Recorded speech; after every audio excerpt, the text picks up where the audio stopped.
STP यानी कि spanning tree protocol, ये क्या होता है और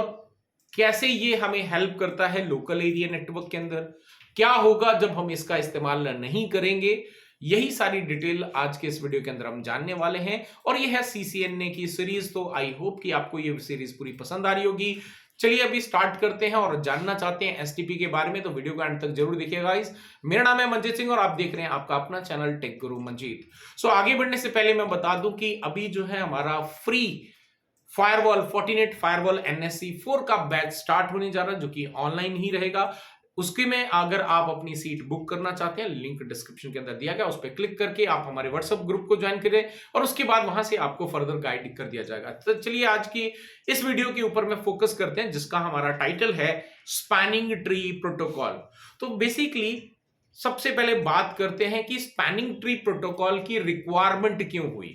है ना। तो बेसिकली जैसे कि एग्जांपल के लिए, जैसे अभी आप ये स्क्रीन पे देख रहे हैं, अगर मैं ये दो स्विचेस को कनेक्ट कर देता हूं तब तो कोई दिक्कत नहीं है, बिकॉज दोनों ही स्विचेस आपके एक सिंगल केबल से कनेक्टेड है और डेटा जो है दोनों के बीच में आसानी से ट्रांसमिट किया जा सकता है। तो यहां पे प्रॉब्लम कब आती है, जब हम इन दोनों स्विचेस के बीच में एक और केबल कनेक्ट कर दें। जैसे कि आप स्क्रीन पे देख रहे हैं, अब दो स्विचेस हैं और उनके बीच में दो अपलिंक्स जो हैं वो डाल दिए गए। अब ऐसे में अगर यहां पर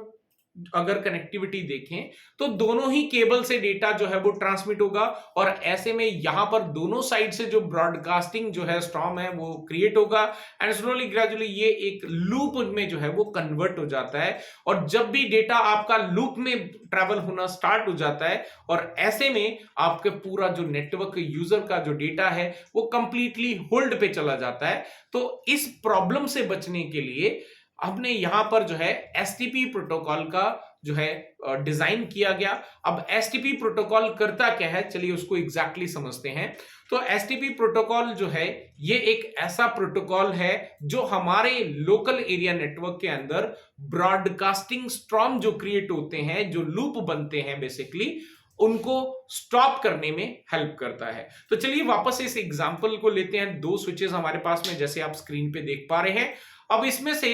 जैसे ही हम एसटीपी इन दोनों स्विचेस के अंदर यानी कि स्पैनिंग ट्री प्रोटोकॉल इसके अंदर एक्टिवेट करेंगे स्विच 1 एंड स्विच 2 में, तो ऑटोमेटिकली स्विच जो एसटीपी प्रोटोकॉल है, ये दोनों जो लिंक कनेक्टेड हैं यहां पे, उनको एनालाइज करेगा कि क्या डेटा आपके दोनों पोर्ट से यानी कि जो दो केबल कनेक्टेड है उनसे ट्रैवल कर रहा है या नहीं कर रहा है। जैसे ये देखेगा, आइडेंटिफाई करेगा कि यस जो डेटा है वो यहां पे दोनों पैरेलल केबल पे ट्रैवल कर रहा है, और ऐसे में यहां पर एक जो है पूरा एक सिस्टम इंप्लीमेंट किया गया है, एक फॉर्मूला है, जो कि आने वाले वीडियो के अंदर जब मैं प्रैक्टिकल लेकर जाऊंगा आपको, उसमें मैं आपको पूरा डिटेल में एक्सप्लेन करने वाला हूं। तो वहां पर उस फॉर्मूले के तहत जो है यहां पे आइडेंटिफाई किया जाता है कि कौन सा ऐसा पोर्ट है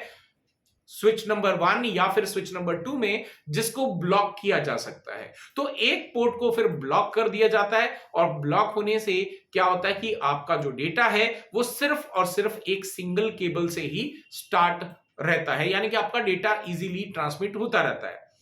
लेकिन जो सेकंड केबल हमने कनेक्ट करी थी उसको एक ही थॉट प्रोसेस के साथ में किया था कि अगर केबल नंबर 1 फेल हो जाती है तो दूसरी केबल जो है वो डेटा को ट्रांसमिट कर दे। बट अनफॉर्चुनेटली क्योंकि स्पैनिंग ट्री प्रोटोकॉल नहीं था, तो यहां पे लूप बन रहा था, जो कि बैकअप लाइन या रिडंडेंसी जो है प्रोवाइड करना डिफिकल्ट हो गया था। अब क्योंकि स्पैनिंग ट्री प्रोटोकॉल है, अब अगर आपकी जो डेटा केबल जो है वो डेटा को हैंडल कर रही है, इनकेस उसके अंदर कोई भी किसी भी तरह का इश्यू आता है, सो एसटीपी प्रोटोकॉल जैसे ही उसमें से डेटा ट्रैवल करना बंद होगा, एसटीपी प्रोटोकॉल जो है उसको एनालाइज करेगा, और जो पोर्ट ब्लॉक कर दिया गया है उसको वापस से अनब्लॉक कर दिया जाएगा, यानी कि अब आपकी सेकंड जो केबल है वो भी डेटा को ट्रांसमिट करना स्टार्ट कर देगी। अब यहां पर क्वेश्चन आप में से कई लोग ये पूछ सकते हैं कि क्या सिर्फ दो स्विचेस के बीच में हम ये पैरेलल केबल कनेक्ट करेंगे, क्या ये एसटीपी वहीं पे काम करेगा? एसटीपी प्रोटोकॉल कहीं पर भी अगर साइकिल बन रहा है वहां पे काम करेगा। एग्जाम्पल के लिए जैसे हमने दो एग्जाम्पल लिए थे, दो स्विचेस लेके, अब यहां पे हम तीन स्विचेस के साथ में एग्जाम्पल देख रहे हैं। As you can see on the screen, switch number 1, 2 and 3। अब ये तीनों ही जो है एक ट्राइंगल के अंदर अगर हम इसको कनेक्ट कर देते हैं तो यू कैन सी भले ही यहां पे 3 स्विचेस बीच में हैं, इवन दो यहां पर आपका जो एक साइकिल बनना वो मैंडेटरी हो गया कि साइकिल बनेगा ही बनेगा। अब ऐसे में जैसे साइकिल बनेगा तो यहां पर भी आपके लूप जो है वो कन्वर्ट क्रिएट हो जाएगा, और जब लूप क्रिएट होगा अगेन आपका जो डेटा है वो होल्ड पे चला जाएगा। अब इसी तरह की सिचुएशंस को अगर हम देखें 2 4 6 8 10 जितने भी स्विचेस आप कनेक्ट करेंगे, अगर कहीं पर भी अगर आपका साइकिल क्लियर हो जाता है और लूप बनने के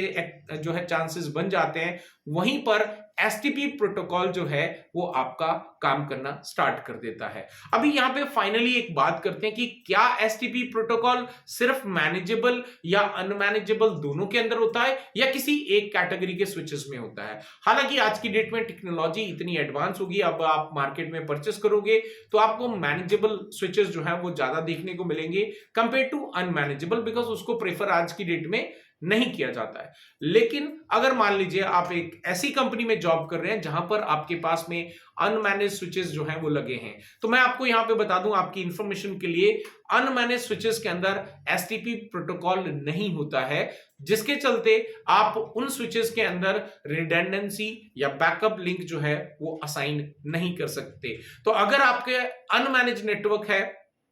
ऐसे में आपके पास में आपको कहीं पर भी अगर लगता है कि डेटा होल्ड पे चला गया, डेटा अभी ट्रांसमिट नहीं हो रहा है क्योंकि आपके नेटवर्क के अंदर अनमैनेज स्विचेस लगे हुए हैं, तो आपको मैन्युअली उस लूप को आइडेंटिफाई करना पड़ेगा और आइडेंटिफाई करके उसको ब्रेक करना पड़ेगा। तो जैसे ही आप ब्रेक करेंगे आपका डेटा जो है वो स्टार्ट हो जाएगा। वहीं अगर हम मैनेजेबल स्विचेस की बात करें, आप उसमें कॉन्फ़िगरेशन करें या ना करें, जैसे ही आप मार्केट से परचेस करके लाकर लगाते हैं, बाय डिफॉल्ट उसके अंदर मैन्युफैक्चरिंग के दौरान ही एसटीपी प्रोटोकॉल को एनेबल रखा जाता है, सो दैट कि अगर आप वहां पे कोई भी रिडंडेंट केबल डालते हैं तो भी आपका जो है एसटीपी प्रोटोकॉल उसको हैंडल करके लूप बनने से रोक देता है। सो गाइज आई होप ये आज का ये जो वीडियो के अंदर मैंने आपको एसटीपी प्रोटोकॉल के बारे में ओवरव्यू दिया है ये आपको पसंद आया होगा। अगर आपको इस तरह की वीडियोस और चाहिए तो डेफिनेटली आप हमारे चैनल को सब्सक्राइब कर सकते हैं, बिकॉज हमारे चैनल के ऊपर में बहुत सारे डिफरेंट कोर आईटी के जो टॉपिक्स हैं उनसे रिलेटेड वीडियोस आपको देखने को मिलती रहती है। फिर मैं मिलता है एक नए टॉपिक के साथ। Till then stay safe, good bye.